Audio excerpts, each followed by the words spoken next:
चलिए जानते हैं आज के प्रमुख अंतर्राष्ट्रीय खबरों को। पहले एक नजर हेडलाइंस पर। डूसू अध्यक्ष आर्यन मान बोले एबीवीपी 3-1 से जीती और मैं अध्यक्ष पद पर 16,000 से अधिक मतों के अंतर से जीता। अमित शाह ने एबीवीपी को दी जीत की बधाई। नौटंकीबाज निकला बीजेपी नेता का बेटा, अखबार में छप गई थी मौत की खबर। देहरादून में बादल फटने से सहारनपुर के 6 मजदूर लापता, गांव में पसरा मातम। सऊदी अरब को परमाणु तकनीक भी देगा पाकिस्तान, डील के बाद पाक के रक्षा मंत्री ख्वाजा आसिफ ने दिया ये जवाब। ट्रंप और शी जिनपिंग के बीच फोन पर हुई बातचीत, टिकटॉक और टैरिफ पर चर्चा। अगर ये शहर मिट गया तो हमारी कहानियां कहां जाएंगी। बाल्टिन तेल प्लेटफॉर्म के ऊपर पहुंचे रूसी मिग 31 जेट्स, एस्टोनिया की सीमा पर भयानक तनाव। पहले फ्रांस के राष्ट्रपति मैक्रों ने एस्टोनिया के हवाई क्षेत्र का उल्लंघन करने पर रूस की निंदा की। और कल के 2 से हटाए जाने के बाद दीपिका पादुकोण ने तोड़ी चुप्पी। दिल्ली यूनिवर्सिटी छात्र संघ चुनाव में एबीवीपी का दबदबा रहा। डूसू अध्यक्ष पद पर आर्यन मान ने जीत दर्ज की। सचिव और संयुक्त सचिव पद भी एबीवीपी की झोली में गया है। उपाध्यक्ष पद पर एनएसयूआई के राहुल झासला ने जीत दर्ज की। दिल्ली विश्वविद्यालय के छात्र संघ चुनाव में एबीवीपी ने अध्यक्ष समेत 3 पदों पर बाजी मार ली। आर्यन मान डूसू प्रेसिडेंट का चुनाव जीत गए हैं। उन्होंने जोसलिन नंदिता चौधरी को शिकस्त दी। दिल्ली हाई कोर्ट ने उन 7 छात्र उम्मीदवारों को पक्षकार के तौर पर डिफेंसमेंट मामले में शामिल कर नोटिस जारी किया, जिन्हें डीओ ने मानदंडों के उल्लंघन के लिए कारण बताओ नोटिस जारी किया था। कोर्ट ने उन 2 न्यूज चैनलों को भी नोटिस जारी किया जिसने डूसू चुनाव कवर की। कोर्ट ने उन्हें चुनाव प्रचार से संबंधित 10 अगस्त से लेकर 19 सितंबर तक की वीडियो फुटेज सुरक्षित रखने का निर्देश दिया। छात्र उम्मीदवारों को जवाब देने के लिए 4 हफ्तों का समय दिया गया है।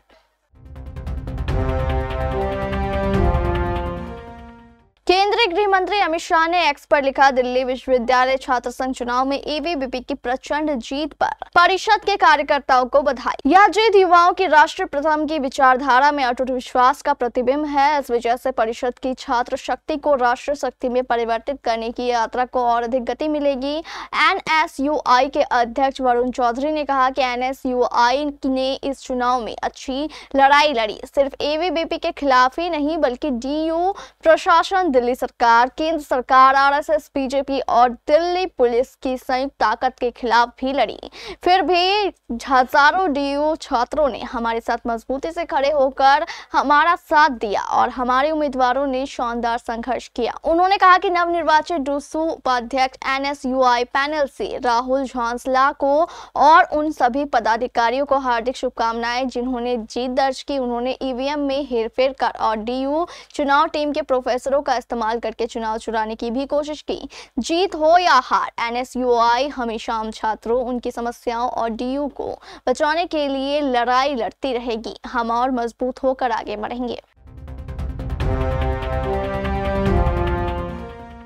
राजगढ़ के बीजेपी नेता महेश सोनी का बेटा विशाल सोनी को मध्य प्रदेश पुलिस ने महाराष्ट्र के संभाजी नगर से बरामद कर लिया।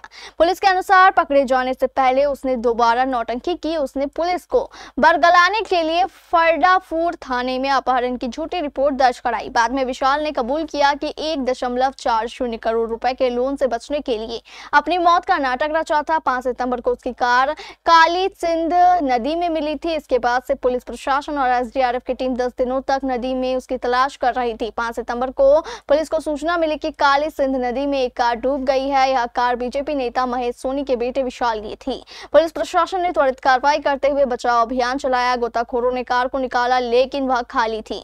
गोताखोरों को विशाल का सुराग नहीं मिला। महेश सोनी ने प्रशासन पर लापरवाही के आरोप भी लगा दिए। इसके बाद प्रशासन ने एसडीआरएफ को भी अभियान में शामिल किया। बचाव दल की 3 अलग-अलग टीमों ने लगभग 2 सप्ताह तक नदी में 20 किलोमीटर तक की तलाश की। देहरादून में बादल फटने की घटना ने सहारनपुर के कई परिवारों को गहरे सदमे में डाल दिया। मीरपुर थाना फतेहपुर और आसपास के गांवों के 6 मजदूरों का अब तक कोई सुराग नहीं मिला। लापता मजदूरों में मीरपुर के मिथुन, उनके पिता श्यामलाल, धर्मेंद्र और विकास शामिल हैं। ये सभी मजदूरी के लिए देहरादून गए थे। मिथुन और श्यामलाल आपस में पिता पुत्र थे। हादसे के बाद घर में मातम पसरा है। मिथुन की पत्नी कविता 5 बेटियों के साथ बेसहारा हो गई है। सबसे बड़ी बेटी 15 साल की है, जबकि सबसे छोटी 1.5 साल की। बच्चियां लगातार पापा और दादा के लौटने की बात पूछ रही है, लेकिन किसी के पास कोई जवाब नहीं है। सऊदी अरब पाकिस्तान रक्षा समझौते के बाद सवाल उठ रहे हैं कि क्या पाकिस्तान अपनी न्यूक्लियर टेक्नोलॉजी सऊदी अरब को देगा। इसको लेकर पाकिस्तान के रक्षा मंत्री ख्वाजा आसिफ ने जवाब दिया है। उन्होंने कहा है कि हमारे पास जो भी है हम उन्हें देंगे। इस बयान से दोनों देशों के बीच हुई डिफेंस डील की असहमति को समझा जा सकता है। एक पाकिस्तानी टीवी न्यूज चैनल को दिए गए इंटरव्यू में पाकिस्तान के रक्षा मंत्री ख्वाजा आसिफ ने कहा कि नए पाकिस्तान सऊदी रक्षा समझौते के तहत पाकिस्तान की परमाणु क्षमताएं उन्हें उपलब्ध होगी। उन्होंने कहा कि इस समझौते में और अरब देशों के शामिल होने के दरवाजे बंद नहीं हुए हैं। इस घोषणा से सऊदी अरब को उम्मीद की है किरण जगी है। रियाद को पहले से उम्मीद थी कि पाकिस्तान के परमाणु क्षमताएं उसके लिए एक तरह का रक्षा कवच साबित होगा। हालांकि अब पाकिस्तान के इस रुख से सऊदी अरब की रणनीति में बदलाव आ सकता है। यह कदम सऊदी अरब की रक्षा प्राथमिकताओं और साझेदारियों को भी मदद मिलेगी। आर्म्स कंट्रोल की एक रिपोर्ट के मुताबिक पाकिस्तान के पास मौजूदा वक्त में लगभग 170 परमाणु हथियार हैं, जो भारत के मुकाबले कम है। भारत के पास लगभग 172 परमाणु हथियार हैं। अमेरिका के राष्ट्रपति डोनाल्ड ट्रंप और चीन के राष्ट्रपति शी जिनपिंग ने फोन पर बातचीत की। डोनाल्ड ट्रंप ने इसकी जानकारी social media platform truth social पर दी। ट्रंप ने लिखा कि मैंने अभी चीन के राष्ट्रपति शी जिनपिंग से सार्थक बातचीत पूरी की। हमने कई अहम मुद्दों पर प्रगति की, जिसमें व्यापार, फेंटानिल, रूस यूक्रेन युद्ध को खत्म करने की जरूरत और टिकटॉक डील की मंजूरी शामिल है। मैंने राष्ट्रपति शी जिनपिंग से ये तय किया कि हम दक्षिण कोरिया में होने वाले APEC समिट में मिलेंगे। मैं अगले साल की शुरुआत में चीन जाऊंगा और राष्ट्रपति शी भी सही समय पर अमेरिका आएंगे। ये बात बहुत अच्छी रही। हम फोन पर फिर से बात करेंगे। टिकटॉक की मंजूरी के लिए धन्यवाद और हम दोनों APEC में मुलाकात का इंतजार कर रहे हैं। चीन की तरफ से जारी बयान में कहा गया है कि राष्ट्रपति शी जिनपिंग ने बातचीत में इस पर जोर दिया कि चीन और अमेरिका के साथ मिलकर तरक्की कर सकते हैं और दुनिया में शांति ला सकते हैं, लेकिन इसके लिए आपसी सम्मान और सहयोग जरूरी है।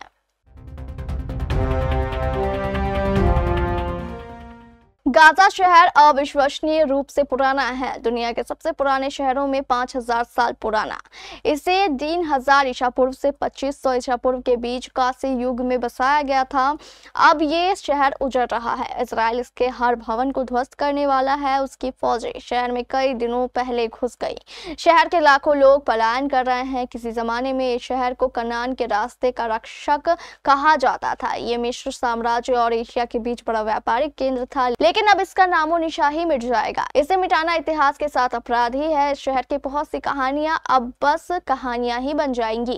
करीब 15वीं सदी ईसा पूर्व में गाजा शहर मिस्र का एक प्रमुख शहर था। 12वीं सदी ईसा पूर्व में ये फिलिस्तीनियों के 5 प्रमुख शहरों में एक था। फिलिस्तीनियों ने यहाँ दागोन यानी मछली देवता का मंदिर बनवाया था। अलेक्जेंडर महान ने 332 ईसा पूर्व पर इस शहर पर डेरा डाला, उसे जीत लिया। यूरोप में भयानक युद्ध का खतरा लगातार मंडराता जा रहा है। यूक्रेन युद्ध भड़कता जा रहा है। पोलैंड ने दावा किया है कि रूस के 2 फाइटर जेट बाल्टिक सागर में पेट्रो बाल्टिक तेल और गैस प्लेटफॉर्म के बेहद करीब उड़ रहे थे। पोलैंड का कहना है कि रूस ने ऐसा करते हुए निर्धारित सुरक्षा क्षेत्र का उल्लंघन किया। रूसी फाइटर जेट का बाल्टिक सागर में पेट्रो बाल्टिक तेल और गैस प्लेटफॉर्म तक पहुंचना नाटो और रूस के बीच लगातार बढ़ रहे तनाव को दिखाता है, जो कभी भी युद्ध की शक्ल ले सकता है। नाटो के प्रवक्ता एलिसन हार्ट ने इसे रूस की लापरवाह हरकत बताया। उन्होंने कहा कि यह कदम गठबंधन देशों के लिए एक स्पष्ट चुनौती है। इस बीच खबर है कि इटली के F-35 लड़ाकू विमानों को नाटो की ओर से स्थिति संभालने और उसी विमानों को पीछे हटाने के लिए भेजा गया। यह घटनाक्रम उस समय हुआ जब यूरोप पहले से ही यूक्रेन युद्ध और बढ़ती रूसी आक्रामकता से जूझ रहा है। यह घटना नाटो द्वारा यह रिपोर्ट दिए जाने के कुछ ही समय बाद हुई। रूसी विमान बिना अनुमति के एस्टोनियाई हवाई क्षेत्र में पहुंच गए थे।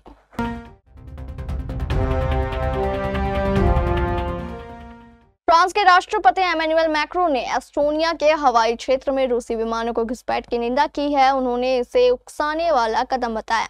राष्ट्रपति मैक्रों ने एक्स पर लिखा कि मैं एस्टोनिया में रूसी विमानों के घुसपैठ की कड़ी निंदा करता हूं। ये रूस की लगातार उकसाने वाली और गैर जिम्मेदाराना कार्रवाइयों में से एक और कड़ी है। उन्होंने कहा कि मैं एस्टोनिया के प्रशासन को अपना पूरा समर्थन देता हूँ। इस बार बार होने वाले उल्लंघनों के जवाब में सुरक्षा का रुख अपनाया जाएगा। एस्टोनिया ने विदेश मंत्रालय के मुताबिक शुक्रवार को 3 रूसी MiG-31 लड़ाकू विमान बिना अनुमति के एस्टोनिया की हवाई सीमा में दाखिल कर और फिनलैंड की खाड़ी के ऊपर कुल 12 मिनट तक उड़ते रहे। इसके जवाब में नेटो ने कार्रवाई की। नेटो ने बताया कि एस्टोनिया की हवाई सीमा का उल्लंघन करने वाले 3 रूसी लड़ाकू विमानों को इंटरसेप्ट किया गया। एस्टोनिया ने इस घुसपैठ की निंदा करते हुए इसे दुस्साहसपूर्ण कार्रवाई कहा।